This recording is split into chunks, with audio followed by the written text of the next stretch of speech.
ጉድ እናንተ ሰማችሁ? የውብዬ ልጅ እኮ ማለት ነው ወረደበት። በጣም ያሳዝናል። በናሂ ምክንያት ወረደበት ማለት ነው። በጣም ያሳዝናል። ሰላም ጤና ይስጥልኝ። ምንድን የተከበራችሁ ስለ ህይወት ሚዲያ ተከታዮች እንኳን ወደ ቻናል መጣችሁ። የቻናል አዲስና ሰብስክራይብ ላይ ሼር በማድረግ አበረታቱኝ። ነው ስለምታበረታቱኝ አመሰግናለሁ። እንግዲህ በሰሞን ስለ ውብዬና ስለ ናሂ ያላወራው ምክንያቱም አጀንዳው በጣም በዛ ዩቲዩብ ላይ ማለት ነው። አጀንዳው ስለበዛ የማን ሰርተን የማንነታውና ደግሞ አንዳንድ ኮመንታተሮች ደግሞ ጻፉ ማለት ነው። ቀጣይ ስለማን አጀንዳ እናወራም አውሪ፣ ቀጣይ ስለዚህ አውሪ እያላችሁ አጀንዳ እንትን በሉ ማለት ነው። የማን እንድሰራላችሁ እንደምትፈልጉ ተናገሩ ኮሜንት ላይ ማለት ነው። እና አጀንዳው ስለበዛ ነው ስለነሱ ያላወራሁትና በጣም ያሳዝናል። እሱ ምንድነው በእኔ ማለት ነው በነገራችን ላይ የሚሰርቡ ሰዎች እንዴ አንላንቺ አርግልሽ እኔ ምን አደረኩኝ? እነሱ ነው ምን መስደብ ያለባቸው? እኔ እኮ ምንም አላደረኩም አይደል እንዴ? ምክንያቱም እነሱ ውሸታሞች ስለሆኑ እኛም ዋሽተም ታምነን እንሰራለን። ግን እንደማንኛውም ዩቲዩበር ሀሳብ አስተያየታችን ትንላለን ማለት እና ምንድነው በሰሙን ድራማ እየሰሩ የድራማቸው ድራማ ማለት ነው። እግዚአብሔርን ከሪፖርት እነዛ ሁለት መንትዮቹ ማለት ከሪፖርት የሆነ ፌስታል ይዛ ከሪፖርት መጣች። ከዛ እህቱ ደግሞ ያችን አሂምት ሄለ ማለት በጣም ይቅርታ በማታ ነው ሪካርድ እያደረኩት ለጧት ማለት ነው።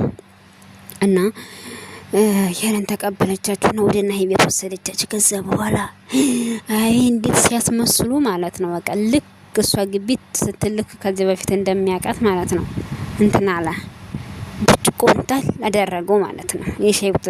የሻይ ነው ውሃ እየጠጣ ነበረ ማለት ነው። ከዛ ለህይወቱ እና ታዲያ አንተ ካላወካት እና ታዲያ አንተ ካላወካት እንዴት እንደዚህ ታደርጋ? አንተ ካላወካት ታዲያ አንተ እንዴት ይህን ብርጭቆ ትጥላለህ? ብላ ያዙ ልቀብኛለች። አሁን በቃ ሄዶ እርሱ ማለት ነው ሄዶ ድራማው አሁን የናሂ የድሮ ፍቅረኛ መጣ፣ ተደበደበ ናሂ። የውብዬ ፍቅረኛ መጣ፣ ናሂ ተደበደበ። እነዚህ ልጆቹም በቃ አብረው እየሰሩ ያቺም እንትን እያለ ያቺ ቤት እየወጣይ ምናምን። በነገራችን ላይ ማለት ነው አንዳንድ ሰዎች እኔ በጣም የምትገርሙኝ ማለት ነው አለማወቃችሁ ነው። ግን ዩቲዩበሮች ሰዎች እናንተ የትዳር ተምሳሌት በፍጹም አይሆንም። ኦኬ የትዳር ተምሳሌት አይሆኑም። ትዳራችሁን በእነሱ በቃ የነሱ እኮ ማለት ተሽሞኖ እንግዲህ መቼም አንድ ቪዲዮ 10 ደቂቃ ነው እንግዲህ በጣም በዛ ከተባለ 15 ደቂቃ ነው። ቢያቺ ቪዲዮ እኮ ተሽሞኖና ችግር የሌለባት ምን የሌለባት ተሽሞኖና ነው እንትን የምትለው ማለት ነው የመጣች የምትፖስተው ማለት ነው።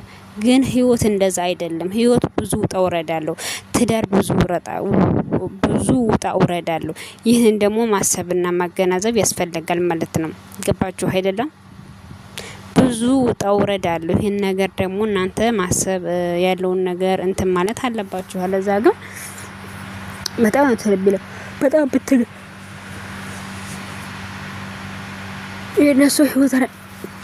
የነሱ ህይወት አይታችሁ በቃ ትዳር እንደዚህ ከመሰላችሁ ተሳስታችኋል። እንደዛ አይደለም። እነሱ ውሸታቸውን ነው። ግን ደግሞ ማለት አንዳንድ ሰዎች ስራ ይሰሩም ወይ የምትሉ ይሄ እኮ ስራ ነው። በቃ ስራ እኮ ነው ይሄ። እነሱ ዶላር እስከሆነ ድረስ በደንብ እንዲያገኙ በጣም ይዋሻሉ። ሰው ያስገባሉ። አዲስ ዩቲዩበር ያስገባሉ። አስቡ ማለት ነው። ይሄ እኮ በጣም የሚሰራ ስራ እኮ ነው። የሆነ ሱቅ ብትከፍቱት አፋችሁን ከፍታችሁ ነው የምትውሉት። ዛሬ ምን ይገኛል ኢትዮጵያ ላይ? የሆነ ነገር ከፍታችሁ ብትውሉ በዛ ላይ ግብሩ አለ፣ በዛ ላይ መቀጸሃው አለ፣ ንፋሱ አለ፣ በዛ ላይ አይሸጥላችሁ ምናምን ብዙ ነገር። ይህን ግን ማለት የዋሹና ፖስት ያደርጋሉ። ከዛ በኋላ በቃ በመቶ ሺህ ነው የሚከፈላችሁ ይኖራል ማለት ነው። ውጣ ያወራድ የለባችሁ ምን የለባችሁ ማለት ነው። በቃ አምሮባችሁ ፏ ብለው እንትን ብለው ቪዲዮአቸውን ፖስተው ይህንን ደግሞ እናንተ ያው የምታውቁት ነገር ነው። ምንም እንትን ማለት እንትን የሚደጋገም ነገር አይደለም። ይሄን ማወቅና ማገናዘብ አለባችሁ። ገባችሁ አይደለ? ስለዚህ ለዛ ደግሞ እነሱ ብር ስለማይጠግቡ የቤት ኪራይ እንደምታውቁት አዲስ አበባ ውድ ነው ማለት አሁን ነው ሰራተኛ አለባቸው። ቤት ኪራይ ራሱ ማለት ነው የሚሆነው። አስቡ በጣም ትልቅ ቤት ነው የተከራዩት ማለት ነው። እንዴ በወር አሁን 30 ሺህ ብር ይበልጣል መቼም ቤቱ ብቻ ዘይቢ ይቅርታ የቤታት ቤዛ አለ ምን አለ አስቡ ማለት ነው። ትራንስፖርት አለ ምን አለ ብዙ ነገር አለ። አሁን ነው ብዬ እኔ በቀላሉ ነው ብዬ ነን ቤታቸው ራሱ ቢያንስ በወደ 30 ሺህ ብር በላይ ተከራዩ። ታውቃላችሁ የእንግዳ ክፍል አለው፣ የሰራተኛ ክፍል አለው፣ የእነሱ አለ፣ ሳላ አለ፣ እያንዳንዱ መአት ነው። ስለዚህ ምግብ አለ፣ ብዙ ነገር። አዲስ አበባ ደግሞ ሁሉ ነገር ውድ እስከሆነ ድረስ ይሄን ማሰብ ቢያንስ እነሱ በወር 100 ሺህ ብርና 100 ሺህ ብር በላይ መስራት ይኖርባቸዋል። ለዛ ደግሞ የበለጠ ደግሞ እነሱ መዋሸት ይኖርባቸዋል። ገባችሁ አይደለ? አንዳንድ ያልተረዳችሁ ሰዎች እንደዛ ነው። ደግሞ ሲጀመር ዩቲዩብ እንደመታውቁት እንደሰራችሁት ነው የሚከፍላችሁ። ስለዚህ እንደሰራችሁ ስለሚከፍላችሁ እነሱ ደግሞ አይዲያ እየፈጠሩ ህዝቡን እያጃጃሉ ብር መሰብሰብ ነው የሚፈልጉት። ግን እንደዛ ከማድረግ ህሊናቸውን ሽጠው ውሸት ማርያም ገብርኤልን እያሉ እንትን የሚሉ ሰዎች እንደዚህ አስመስለው እንጂ ውብዬ እንዴና ይሄ በፍጹም እንደዛ ያለ ሰው አይደለም። በፍጹም ግጹን ተናግራችሁ በፍጹም እንደዛ ያለ ሰው አይደለም። ግን ሁሉም ነገር የተቀነባበረ ድራማ ነው። እውነት መስላችሁ ኮመንት ላይ የምታለቅሱ ሰዎች በጣም የምታሳዝኑኝ፣ በጣም የዋህ በግ ናችሁ። እውነት በግ እንደተፈጠራችሁ ከእናታችሁ ተፈጥራችሁ ወደ ስደት መጣችሁ። እነሱን ያያችሁ የኔ ትዳር ልክ እንደና ይሄን አንዱ ብዬ ቢሆን ለምን እየተመኛችሁ ልክ እነሱ አሁን ሲጣሉ ካላስ በስ እንግዲህ ነው ብዬ ከተጣሉማ የኔም ትዳር አልፈልግም ሁሉ ነገር አበቃ። ይሄ እኮ ትዳራቸው አይደለም። ትዳር በ10 ደቂቃ ሊገመትና ሊመዘን አይችልም። ሀቢብቲ ትዳሩን ብዙ ውጣውረድ አለው። ብዙ ነገር እንችለሽ ብዙ ነገር እንትን ብለሽ ነው እንጂ እንደዚህ እንደቀለል የምትይው ነገር ያው ዋጋ ያስከፍልሻል። ገባሽ አይደለ? ዋጋ ከፍለሽ ስታገኙ ነው የሚጥምሽ ትዳር እንጂ ከሌ ስለተው አንቺ መተው ከሌ እንትን አሁን ብዙ ሰዎች አሉ በቃ ይመክራሉ ማለት ይበቃ መክራሉ። ባክሽ አሁን ዩቲዩብ ላይ ሄድና ቲክቶክ ላይ ሄዱ፣ ፌስቡክ ላይ ማሉ ማለት ነው። አሁን ግን በብዛት ቲክቶክ ላይ ነው ተለጠፉ። ባለሽ ፍቅረኛሽ እንደዚህ ካደረገልሽ ይፍታሽ ፍቹ፣ ፍቅረኛሽ እንደዚህ ካላደረገልሽ አይሆንሽም፣ ባለሽ እንደዚህ እነሱ ከለፎሎ ነው። ስለዚህ እነሱ ምክር ሰምታችሁ ነው እንዴ እንትን የምትፈቱት? የራሳችሁ ሁኔታው ያለውን ነገር ብላችሁ እንትን ካላላችሁ እንጂ ነውር እኮ ነው። እንደዚህ እኮ አይደረግም። እነሱ ለፎሎ ነው እንጂ እነሱ እኮ እየኖሩበት አይደለም። ደግሞ የሚመክሩት ራሱ የሚመክሩት ደግሞ እኮ ገና እኮ አላገቡም። ሳያገቡ ስለ ትዳር ማንነት ምኑን አወቁት? የታወቁት ሰው ልጅ እኮ የሚናገረው የኖረውን ነው አይደል እንዴ? የኖረውን ሲናገር አው ያምራል።